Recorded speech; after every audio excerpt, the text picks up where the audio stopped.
بسم اللہ الرحمن الرحیم۔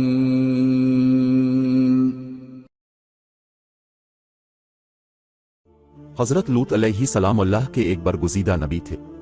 اب حضرت ابراہیم کے دور زمانہ میں اہل صدوم کی رہنمائی کے لیے نبوت کے منصب پر فائز ہوئے۔ اس شہر کے آس پاس 5 نہایت ہی خوبصورت شہر آباد تھے۔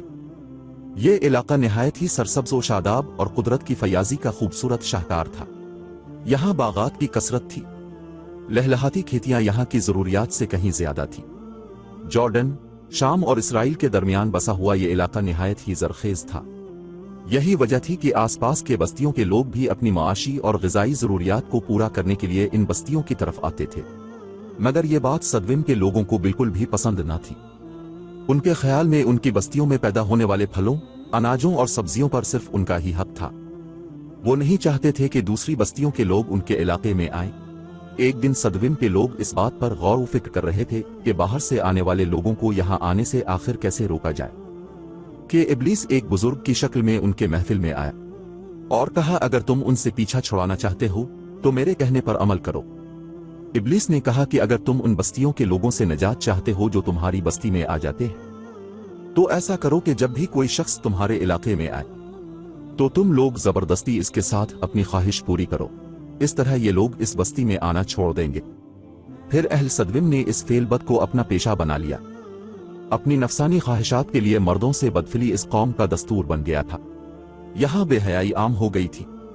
حکمراں، سردار، ہر طبقے میں گھر گھر یہ عمل پھیل گیا۔ بھری محفل میں یہ لوگ اس فحاشی کے کام کو کر کے خوش ہوتے تھے۔ تلمود میں لکھا ہے کہ اہل صدوم اپنی روزمرہ کی زندگی میں سخت ظالم، دھوکے باز اور بد معاملہ تھے۔ کوئی مسافر ان کے علاقے سے باخیریت نہ گزر سکتا تھا۔ کوئی غریب ان کی بستیوں سے روٹی کا ایک ٹکڑا نہ پا سکتا تھا۔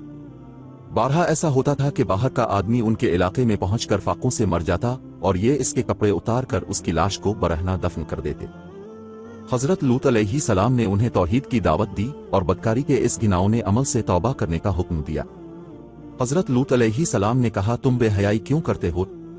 کیا تم عورتوں کو چھوڑ کر لذت حاصل کرنے کے لیے مرد کی طرف مائل ہوتے ہو؟ حقیقت یہ ہے کہ تم احمق لوگ ہو۔ حضرت لوط اہل صدوم کو دن رات واعظ و نصیحت کیا کرتے، لیکن قوم لوط پر اس کا کوئی اثر نہ ہوتا، بلکہ وہ بہت فخریہ انداز میں یہ کام کرتے تھے۔ انہیں حضرت لوط علیہ السلام کا سمجھانا بھی برا لگتا تھا، لہذا انہوں نے صاف صاف کہہ دیا کہ اگر تم ہمیں اسی طرح برا کہتے رہے اور ہمارے کاموں میں مداخلت کرتے رہے تو ہم تمہیں اپنے شہر سے نکال دیں گے۔ حضرت لوط علیہ السلام نے نصیحت و تبلیغ کا سلسلہ جاری رکھا، لہذا ایک دن اہل صدوم نے خود ہی عذاب الہی کا مطالبہ کر دیا۔ اللہ تعالیٰ نے اب تک ان کے اس بدترین فحاشی اور بدکاری کو ڈھیل دے رکھی تھی، لیکن جب انہوں نے حضرت لوط علیہ السلام سے ایک دن کہا کہ اگر تم سچے ہو تو ہم پر عذاب لے آؤ، لہذا ان پر عذاب الہی کا فیصلہ ہو گیا۔ اللہ نے اپنے خاص فرشتوں کو دنیا کی طرف روانہ کر دیا۔ پھر یہ فرشتے حضرت لوط علیہ السلام کے گھر تشریف لے آئے۔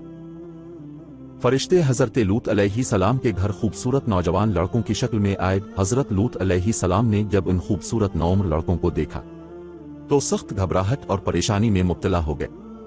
انہیں یہ خطرہ محسوس ہوا کہ اگر ان کی قوم کے لوگوں نے انہیں دیکھ لیا تو نہ جانے وہ ان کے ساتھ کیا سلوک کریں گے۔ حضرت لوط علیہ السلام کی بیوی کا نام اویلا تھا۔ وہ اب پر ایمان نہ لائی تھی اور وہ دراصل منافقہ تھی جو کافروں کے ساتھ تھی، لہذا اس نے جا کر اہل صدوم کو یہ خبر دے دی کہ لوط کے گھر نوجوان لڑکے مہمان ٹھہرے ہوئے ہیں۔ یہ سن کر بستی والے دوڑتے ہوئے حضرت لوط علیہ السلام کے گھر پہنچے۔ حضرت لوط علیہ السلام نے کہا، اے قوم، یہ جو میری قوم کی لڑکیاں ہیں یہ تمہارے لیے جائز اور پاک ہے۔ اللہ سے ڈرو اور مجھے میرے مہمانوں کے سامنے رسوا نہ کرو۔ کیا تم میں سے کوئی بھی شائستہ آدمی نہیں؟ حضرت لوط علیہ السلام کی بات سن کر وہ لوگ بولے، تم بخوبی واقف ہو کہ ہمیں تمہاری بیٹیوں سے کوئی حاجت نہیں اور جو ہماری اصل چاہت ہے اس سے تم بھی واقف ہو۔ حضرت لوط علیہ السلام نے گھر کے دروازے بند کر دیے اور ان نوجوانوں کو ایک کمرے میں چھپا دیا۔ ان بدکار لوگوں نے آپ کے گھر کا گھیراؤ کیا ہوا تھا اور ان میں سے کچھ گھر کی دیوار پر بھی چڑھنے کی کوشش کر رہے تھے۔ حضرت لوط علیہ السلام اپنے مہمانوں کی عزت کے خیال سے بہت زیادہ گھبرائے ہوئے تھے۔ فرشتے یہ سب منظر دیکھ رہے تھے۔ جب انہوں نے حضرت لوط علیہ السلام کی بے بسی اور پریشانی کا یہ عالم دیکھا